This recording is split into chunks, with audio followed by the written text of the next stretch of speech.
I practice really a lot of things that are in that CEO's mindset. I believe in effort, attitude, and ability. And I really drive home in our organization's community, culture, all the things that look like values amongst us as people. So when you go to Fully Accountable and you look at kind of things about our community and our values, those are really a kind of a light shined on me and what I stand for, who I am. And so I'll hear all the time, wow, so-and-so is so much like you, not in the way I do work, but what we believe in, who we are. And so I believe in attitude and someone with effort first.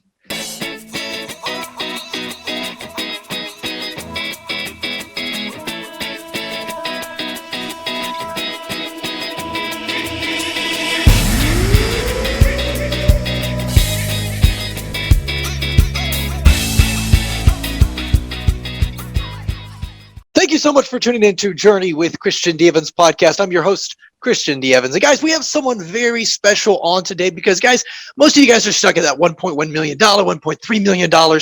And you're like, how the heck do I scale, right? I'm doing all the right things, quote unquote. I got an acquisition channel. I'm moving, I'm grooming. I got a team. But how do I really scale to that $7, $8, $9 million? And so we actually have someone on today that has actually built 3 8-figure companies. And we're going to dive into his knowledge and his expertise on how to do that.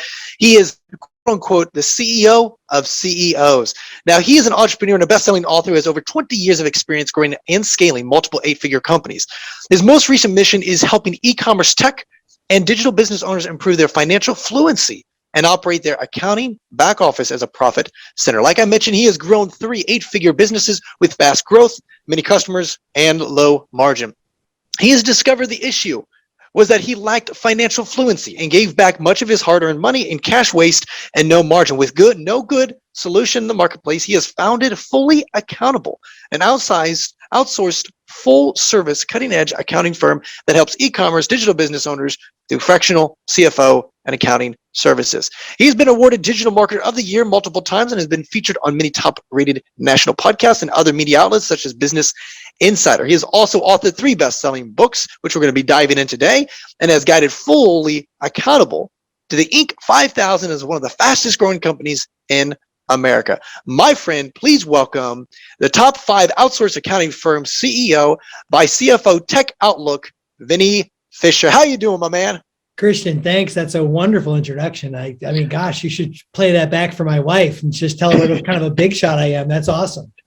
Well, maybe I might just have to. And I'm really looking forward to this because you have incredible amount of experience.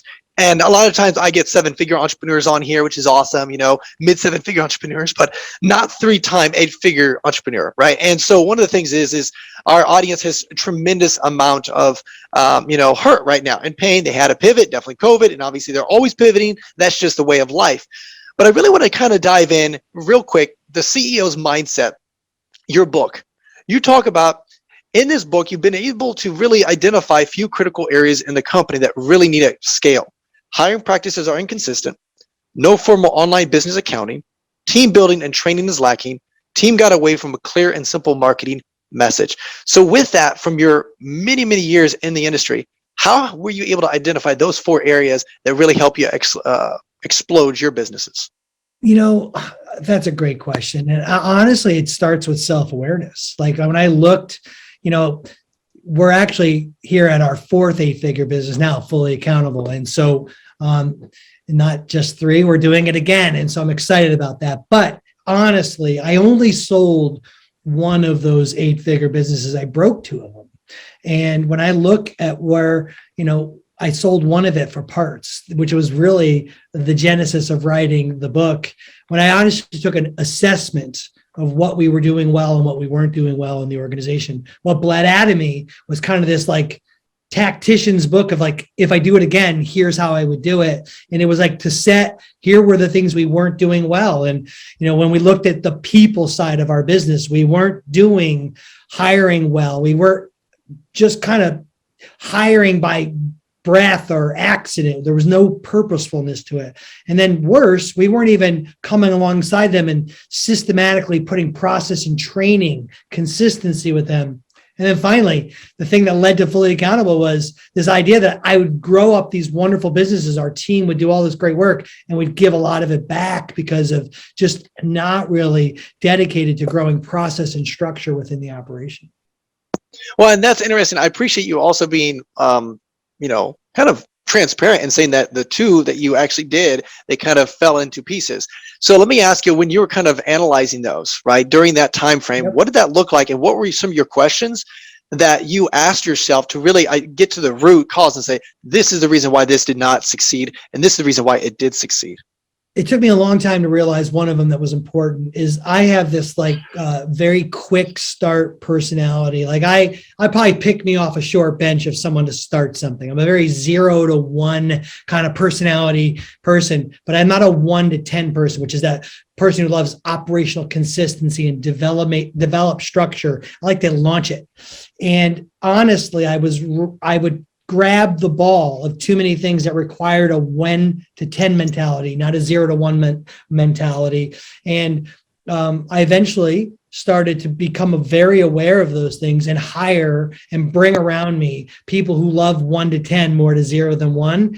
And that was a very painful journey to figure those things out, because if you're someone who likes to start things, you tend to think you can do a lot and you can solve a lot of problems. But my mind would be to start it, get it moving. And in the way I would think is that would be enough. And then I'd move away from it. And I'd leave a lot of like half-built bridges to the island. I wouldn't finish the bridge.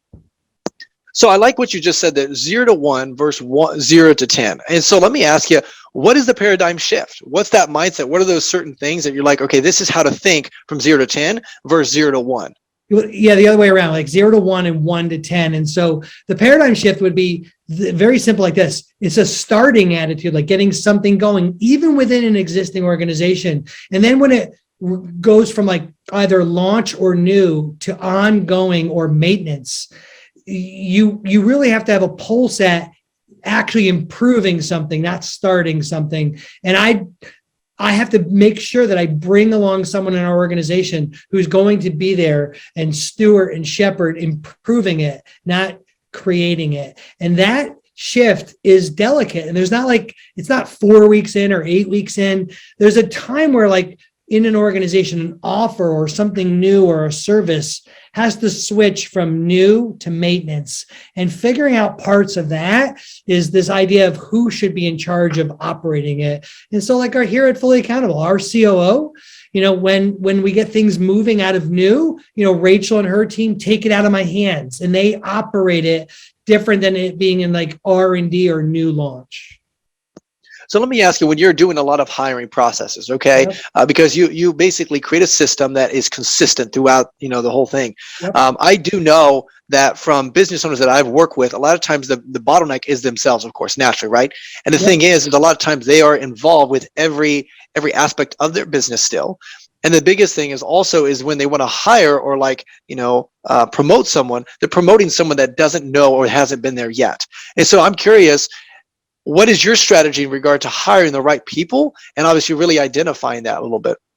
Yeah, so I practice really a lot of things that are in that CEO's mindset. I believe in effort, attitude, and ability. And I really drive home in our organization's community, culture, all the things that look like values amongst us as people. So when you go to Fully Accountable and you look at kind of things about our community and our values, those are really a kind of a light shined on me and what I stand for and who I am. And so I'll hear all the time, wow, so-and-so is so much like you, not in the way I do work, but what we believe in, who we are. And so I believe in attitude and someone with effort first. All things equal, I'll take competence, but would rather train for that if I didn't have someone with a great attitude, one that would fit into our organization, and one with great effort or desire to put in the effort. And so we use things like scorecards. We start grading those things you see in our values for the people we hire, because their likelihood of success, if they don't line up on those parts of our scorecard, are very low. And so, I'm a lawyer by trade. I don't practice law for other people now, but so, I believe you can train competence far better than you can overcome lacking the right alignment as it comes to kind of the things that matter and the value of the organization. That's actually very interesting because that's very unorthodox compared to like what majority of individuals say about scaling businesses, the 8-figure mark. A lot of times it's finding the who that knows how more than you do, right? And so it's being able to like delegate that responsibility. And I'm talking about COO, CMO, the C-suite. Yep. And do you find that same thing, or do you say, hey, I'd rather, like you just mentioned, I'd rather find someone that has the work ethic, the capability, and then obviously, kind of train the competency? Is that what you're saying? Yeah, it's what I'm saying. As long as like if I'm in charge of it. So let's just role play and say, we come in and get a significant investor into Fully Accountable. And someone comes over and takes a majority of the stock. Well, now it's their mindset. It's their imprint on the organization. So they're going to have to backfill the people that live within their leadership tree. And so maybe their competence is more important than the core values that are here. And so then I'd say maybe that would change. But in our design, where we are built over this, more of a design where we'll train you and have very purposeful training, well, then in 90, 100 days, you can significantly catch up to the substantive part. And then what you need is time in the system to gain wisdom. And to me, I think as a society, it'd be nice if we had less on this argument around like education wants to get something versus this ongoing education attitude, and had more of an apprentice attitude. Because I think we'd have more stable organizations with probably better leadership. So I'm always developing the second or third person on the team. I'll give you a crazy thing, Christian. For every job right now, there are 1.8 job openings. It's unbelievable the time we're living in right now. And so we're always building up people. Here's the time, I'm always losing them then too. Now we don't have a high churn rate, but people take their massive experience they get here and they parlay it into something bigger. And that's part of the system of building it up. But I think too many people are trying to hire the expert, and they'll blow synergy, and they're likely to have an organizational heart attack because the alignment of personalities are awful. So let's talk about that. Where did that come from? And was that an experience that you've had? And that's the reason why you believe that? And obviously kind of explain that a little bit further for us. So one of those businesses that broke was at the partnership level. We had a bad personality set of some of the operating officers who were also partners in the business. And so I remember days pulling in the parking lot, not even wanting to go into the office. And it was so disruptive. We're a mid 8-figure company making a bunch of cash. And I didn't even want to work in the business. I wanted to break it because there was such a misalignment. Some of us were on mission, some weren't. Some just wanted to make money. Others, there was such a misalignment that the people we were hiring were also misaligned. It was so, whatever looks close to toxic without being toxic, it was that. And I just remember saying, you know what, when we're at that point, we have a broken business. And I work really hard to not have that. And so I believe in the motto of quick to hire. I also believe in slow to hire. And as long as in both scenarios, you're quick to fire when you have a situation where the wrong people are on the bus. Wow. Okay. And, I appreciate that story because I think that I've never heard that. I've always, like you just said, it's always hiring those experts. So my question now comes to, you're the CEO. You want to hire someone that doesn't really know how to do that position, but you're willing to train them. But you also don't know how to do that position. Maybe it might be bookkeeping. Maybe it might be some things that are kind of what is called boring, right? So how do you do that? How do you properly train them when it's kind of blind leading the blind? Yeah. So the nice thing is, if you actually look at some stuff like Chet Holmes, like Ultimate Sales Machine, and some of his sales structure in there and other good training experts, usually you don't need underlying expertise to train. You can put structure in for training and go get educational materials. But assuming you don't have some of that resource organizationally, then I would just hire the outside education, a consultant or even a group or some training. We do this all the time. When we're missing a piece of expertise, we just go hire it. We hire it to come in as a corporate trainer. And then really, honestly, that commitment isn't a large overhaul because we're already committed to helping our people improve. So we're always asking them what piece they need improvement on. What would you like training on? Because honestly, someone who's more equipped in their role is more objectively satisfied. So we have an attitude of learning. We require it every Thursday at 4:00. Everybody in our 100-person organization is training on something. Now, they're not all training on the same thing. They could be within different categories, but we have a culture of training here. So if we're missing it internally, the short answer is we hire it. Okay, that makes perfect sense. And very, very simple, easy. So question, so now let me ask you this. Okay, so we have a lot of our audience, about 1.1 million, $2 million kind of businesses. Yep. Now, like I said, it is about hiring, right? Because it's not just a matter of, acquisition channels. It's now a matter of hiring and really keeping that consistency. Yep. Now, what have you seen as some of the growth pains? What are some things that, okay, should be kind of red flags that say, okay, we're not doing this properly. In some ways that like, okay, we are doing this properly. We're on the right trajectory. What does that look like in regards to hiring? Yeah, I love it. So I do believe that there's a big difference in certain levels of businesses for service companies as product companies, right? So today, as a product company doing $1 million in revenue, you probably just got an offer working in the market and you have a very lean staff because you have thin margins. A service company doing $1 million might actually be a rather more complex, meaning there's more humans around, and what is going to happen to each of those businesses are going to be different. So in my product companies that we built, it wasn't from going to 5 million that we'd start having, so we could have a runway from 1 million to 5 before we having massive overhaul. In a service company, what we've learned is going from 1 million to 2 are those same problems, just sooner because of the complexity. So first, my thing is, what are you, a service or product company at that level would be 1.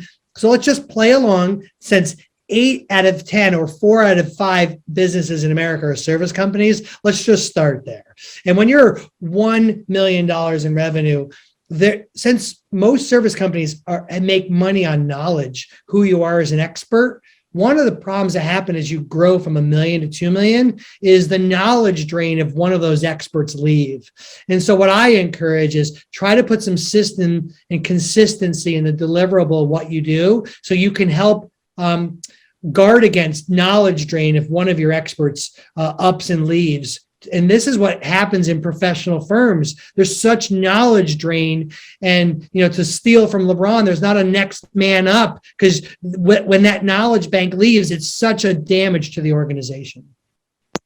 And what's really interesting, what you just said there, is I was actually studying the restaurant biz. And this is what I find so interesting about the restaurant biz, is because they're able to take anybody off the street, and all of a sudden they can flip hamburgers, right? McDonald's has a system, a process. This is how many pickles, this is what needs to be done, boom, boom, boom.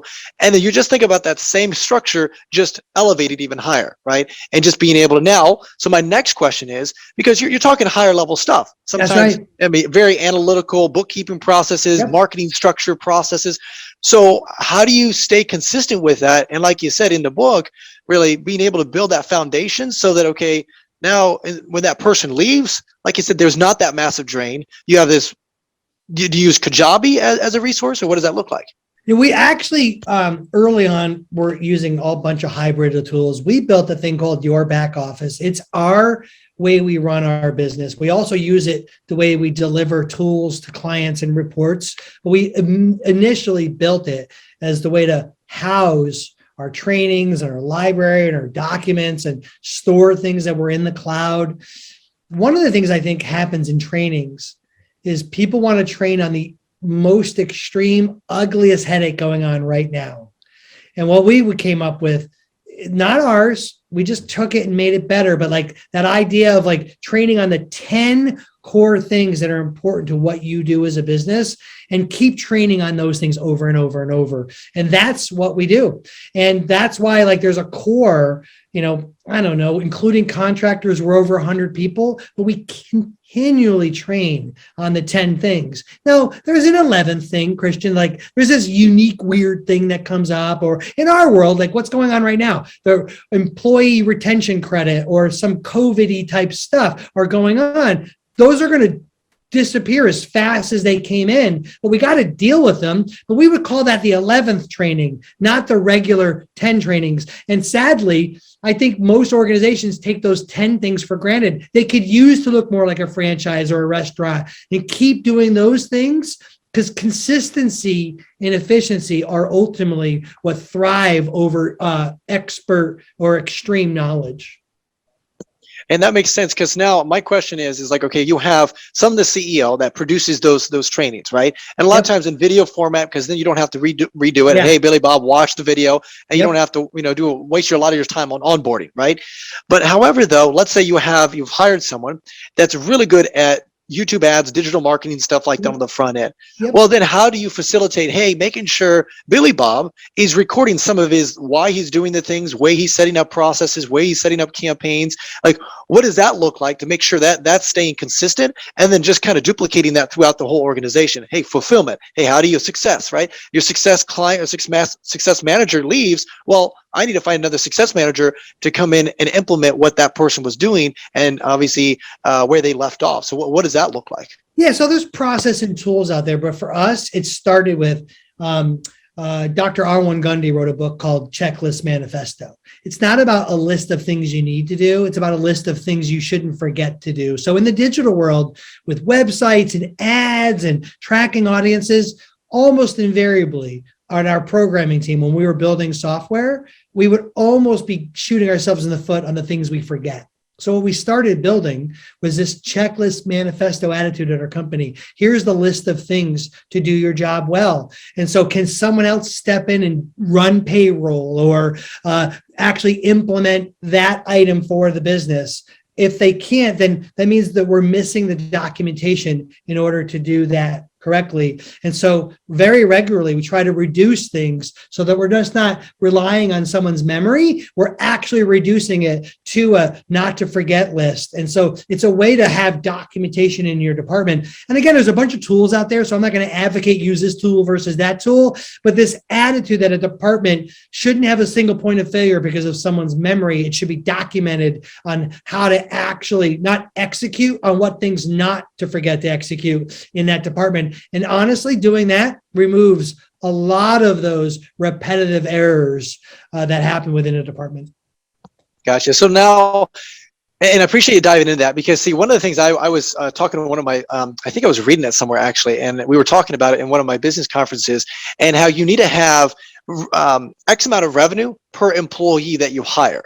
Yeah. And my question is, are you familiar with that, as well as like where, like there, a lot of individuals that we, like I said, about 1.1 million, 2 million, $3 million. That's kind of what that looks like. And so a lot of them are like, okay, yeah, sure, let me hire people, right? But also you don't want to be in a situation where, okay, now your payroll is massive, and all of a sudden you're like, wait a minute, I'm not profitable either. It's kind of a balancing act, right? You want to make sure your acquisition channel, you're really profiting on the sales side, and then as well as, of course, really hiring and scaling so you can withstand all the new clients. So what is that balancing act? Obviously, you've been able to establish and build incredible businesses yourself. I've gone through the journey of throwing warm bodies at things. I think that's a real thing we get guilty of when, what's the right part of a rocket to hold on to when it fires? I don't know, whatever you get your hands on. So I think when things start taking off, you just start hiring like crazy. I wrote a book called False Prophets. And one of the things that we solved, or we continue to solve, no pun intended, it's about to say, by the way, as an aside, I think every book has a principle. They're not all perfect. I always say that if you're going to read CEO's Mindset, just dive into the people chapter. It's the best part of that book. In False Prophets, the best chapter in this book is chapter 2. It's all about solving for X. To me, I don't think the right question is how much revenue should you have for an employee. I think we don't reverse engineer the profitability of the company. And for me, solving for X starts with what's the profit margin that's acceptable for the type of business you run in the industry you're in, and put that as part of the equation so that when you then end the equation, since profit is always built into the margin of the equation, you now know how much you have left to spend on ads or people, or you fill in the blank. And then over time, what you start to measure against is solving for X. Do we have room to hire? If not, why not? Have we overbought inventory? Are we overextended on acquisition costs? Then you start actually measuring each department, as opposed to what I would consider an incomplete equation about so much revenue to employee, because there's so many other dynamics that play into that. And so when we figured out solving for X, it made us way better at the ratio of hiring people within a category, because then there's industry differences. What you might need in a service company or an educational business might be entirely different than a software product or SaaS company. So when you were building your businesses numerous times now, okay, and 4 of them, 8 figures, what was the key thing that really you focused on? Was it the hiring and hiring and scaling to really help you scale that next level? Was it the hiring that was the most?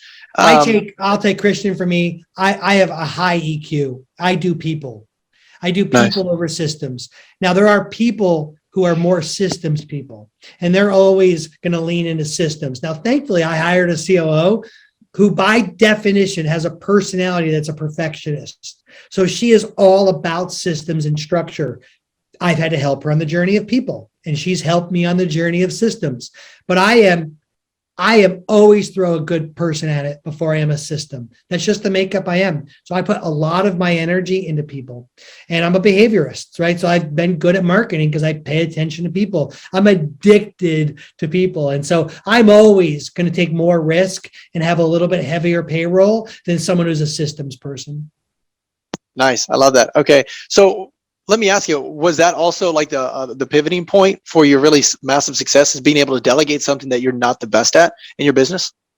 Once I realized that I had a hero's complex, then the Midas touch, that everything I can do, I had to get used to a principle that I've been writing about and talking about for so long. I had to get used to being able to have 70% of the information to make a decision. I'm pretty good at that. Well, the other part of my 70% rule that I wasn't good at is I had to get used to letting other people do something, even if in my mind it was a 70% as good if I could do it, and whatever that was, then I gave them the room to do it. And as soon as I let go of being the lightning bolt in our organization and gave people room to grow and run things, is really when things changed for us. So with that being said, what was that process like? Because I think there's a lot of people that are in your shoes. Some medication, a lot. Honestly, be honest. Like, one of the things I'm so thankful about is I learned not to be surrounded by some of my core people, not being yes people who are afraid of me because I'm the biggest risk taker, who are willing to have an opinion. And then I would always continually have to work at things. So for me, I have faith in Christ. It's important to me. But some of the stuff that is in there deep is this idea of always being encouraging and uplifting and beneficial with my words for those who are hearing them.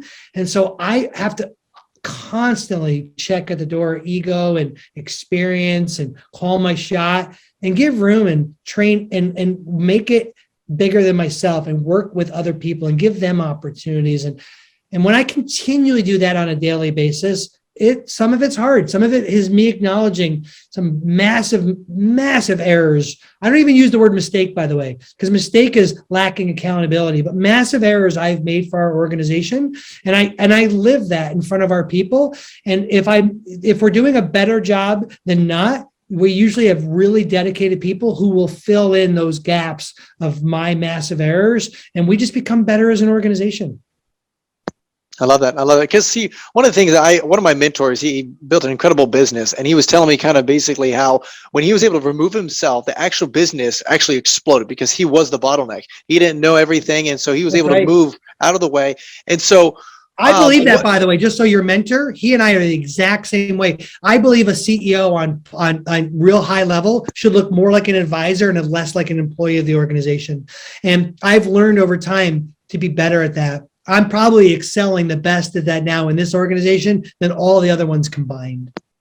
So what does that look like? Because obviously it's not happen overnight. It's not 6 months journey, right? No, but what does that journey look like? And to make sure that we're obviously at that right thing, and like, hey, making sure there's a right succession plan. It's not like, okay, here, wish you luck, have a good one, right? And there's got to be a process implemented for that. I think whenever you raise your hand to put yourself into a position, you're just trapping yourself more and more into a high paying job.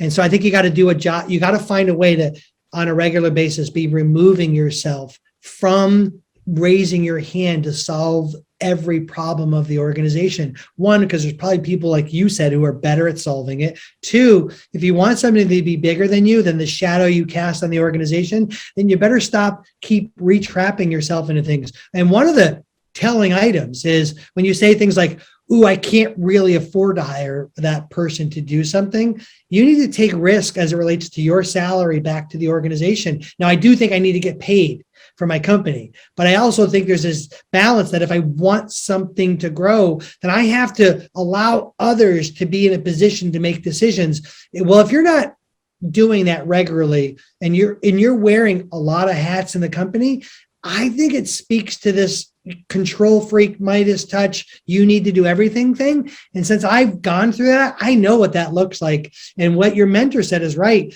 You need to be removing yourself and be daily practicing that. You know, a couple months ago, I got a really bad health thing happen to me. Both of my lungs collapsed. I took 2 months off from the business. 2 months. I touched one text message from a friend/client who was overreacting to something. And all I did is point him back. I say overacting because once he looked at it, he was too. And I pointed him back into the system. I didn't do anything else. Our organization ran just fine. Now, there are parts where people missed some of my vision and mission and leading our team, but as an organization, we probably ran better. And we found 4 or 5 areas that, once again, I should take a step back from. I no longer attend our monthly management meeting. I actually took a step back from that and let the COO exclusively run that and then come back to me. And I think that's been an improvement that was forced on us by me not being there.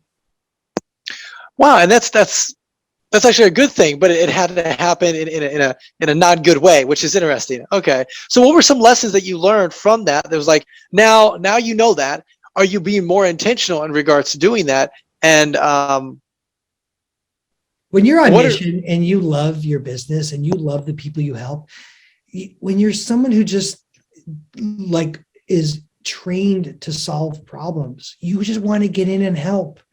And one of the worst things you can do is assume a role you shouldn't be doing for your organization. It's probably one of the least loving things you can do. So I have to try to withhold. I have to withhold on language that might not be appropriate. I have to withhold on actually picking up and running with something that maybe someone else should be. And maybe I have to withhold on sometimes the speed of growth. If there's a season that our organization needs something else, withholding is sometimes the hardest thing to do for someone who's a problem solver. And I just have to practice it daily. It's not this thing you just suddenly solve. It's good to have a category to know you're doing it, and then just work at making sure you don't keep doing it to yourself. Well, see, one of the things when I was scaling my business, it was like, just like what you just said. I remember numerous times when I was like, okay, I could do this faster than this guy. If I just ask him, he's going to take forever. I'm like, oh my gosh, I could do it faster. But then also long term, I would always be doing it, right? And so the biggest thing I was thinking, okay, well, what I'm going to do is when he asks me a question, I'm going to tell him exactly how to find the answer so that he could find the answer down the way. And so I would do a Loom video, show him how to find it. I wouldn't do it. I said, this is how you do it. Go ahead and go do it now, right?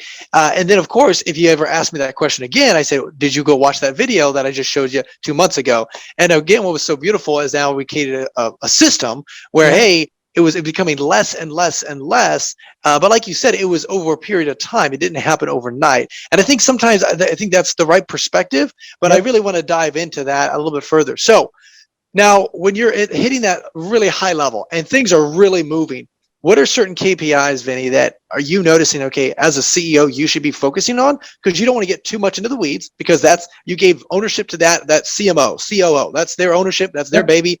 You want to get your hands off of it. But what are some certain KPIs that you should be focused on as an organization and that vision? So I'm going to be really clear. I'm a growth freak. No matter what, things are never growing as fast as I want them to grow. But as an enterprise gets complicated and complex, there are things you should pay attention to. I think all CEOs should have a few indicators that they should be paying attention to. One of them is probably because of the way I'm designed. I always want to know about revenue. I want to know about it from a budgetary standpoint. Did we hit it this week? Are we hitting it this month? I always get a report back to me that's telling me where we are on revenue, pipeline, prospects.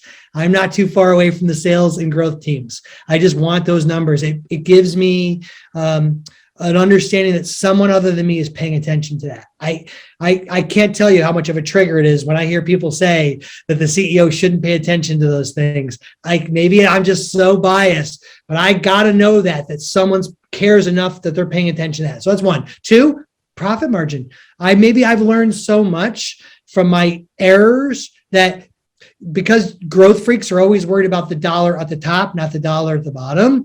When that shifted for me, I think I should actually get that in that report. How did we do this month? And how did that look to last month and last year this time? Where are we at? So my report gives me revenue and what's left at the bottom. So I get those two things. And then a couple things. I want to know churn rate. Like, I want to know people are leaving, because I work so hard forever, and I still do, at acquiring a customer. I was less worried about keeping one. And so I had to learn, like, what are the things that are my blind spots, right? That art of war stuff and things that like were my blind spots. Well, I want those in my kind of basic, what I call critical, very high level KPIs, because those are the things that usually are the things that are some of the biggest hits to an organization if you're not paying attention to them. So I care about those three. And then as the CEO, I'm more of a brand ambassador of a large organization now. So I'm as close to customer service and complaints as you're going to get.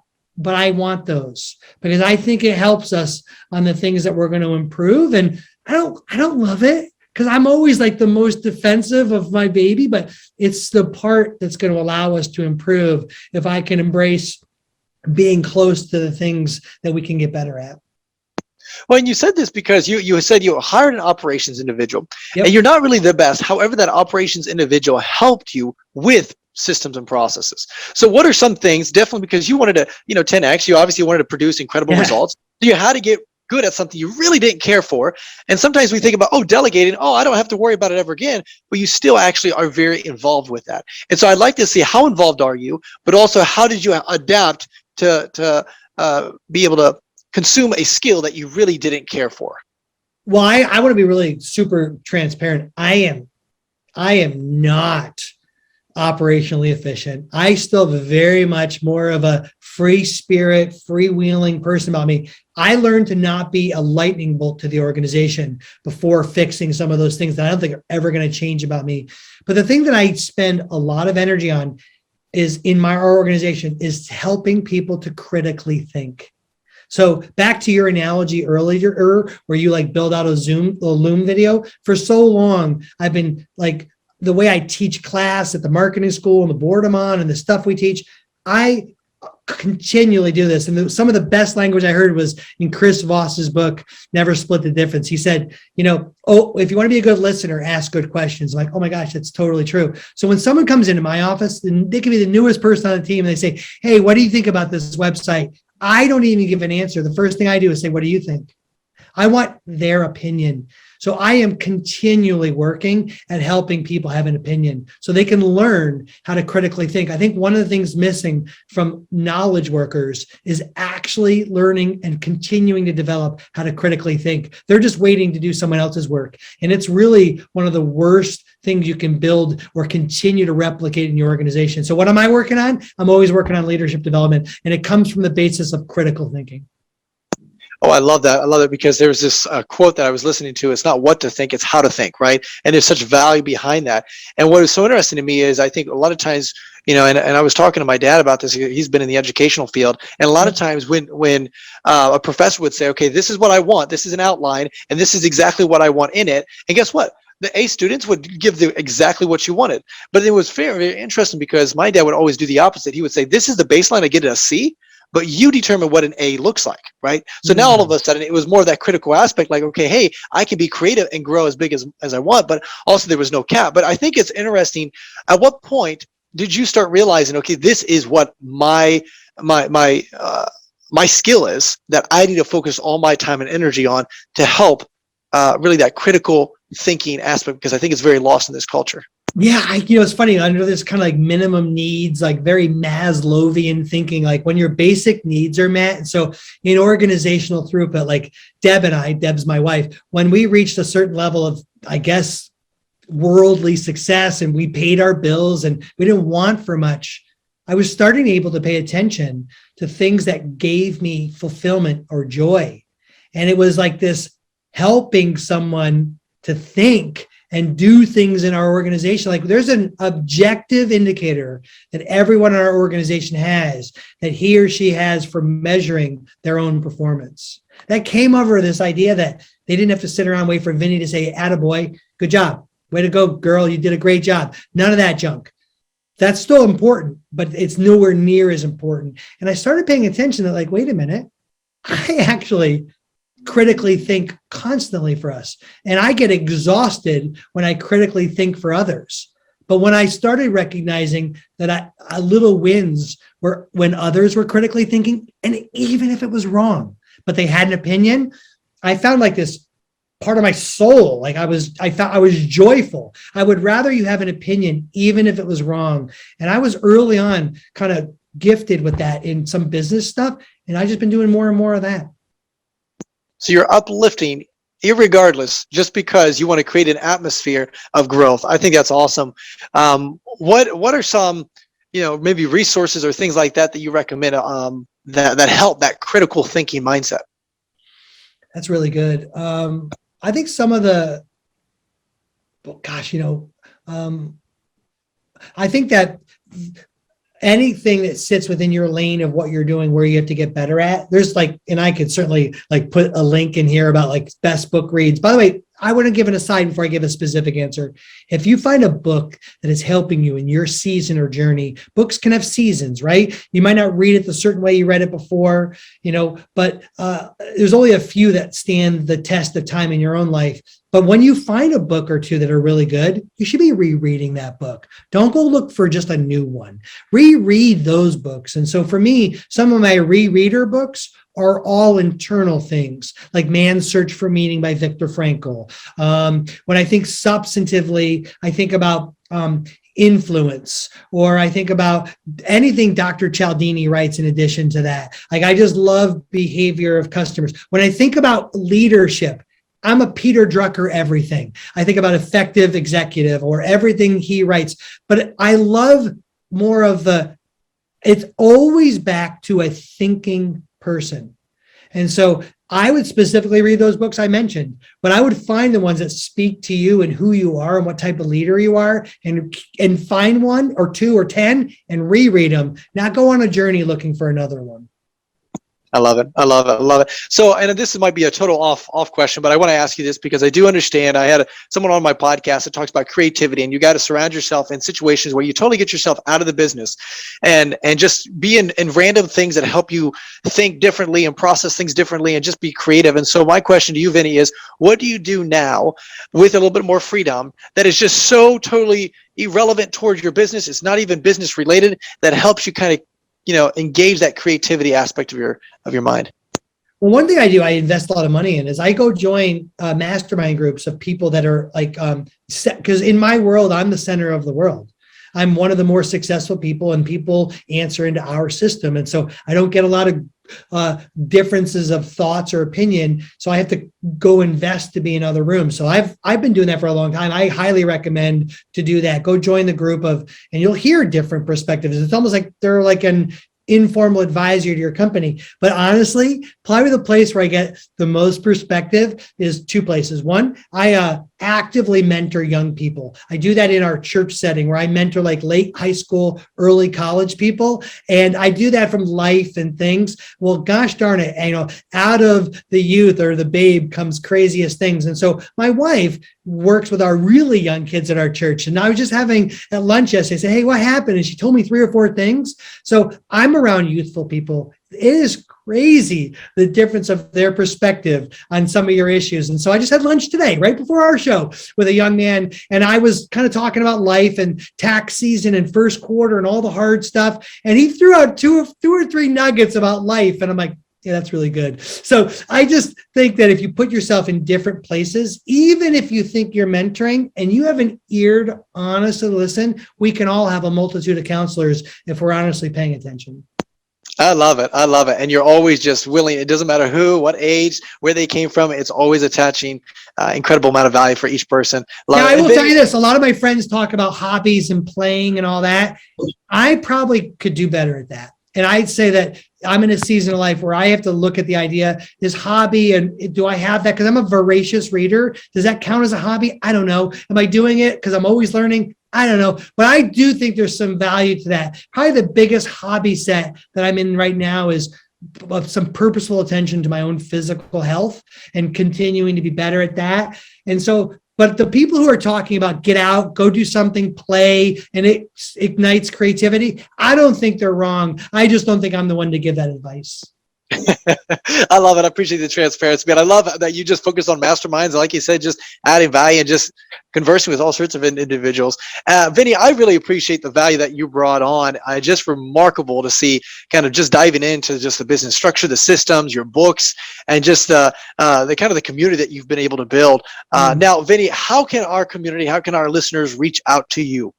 Yeah, so I'm at Vinnie Fisher everything. Like if you can't find me, then you just haven't tried. And also, we through all of this, we started to really think bigger about a community because of our size and our responsibility. So we created a thing at Fully Accountable in email. We care at fullyaccountable.com.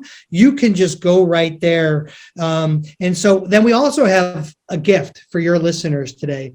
And so we originally built it as fullyaccountable.com/journey with Christian. And if that's still good, we'll leave that link as live, but on there will be access to all of our digital stuff we write and these journeys about scaling your business. All those resources are there free.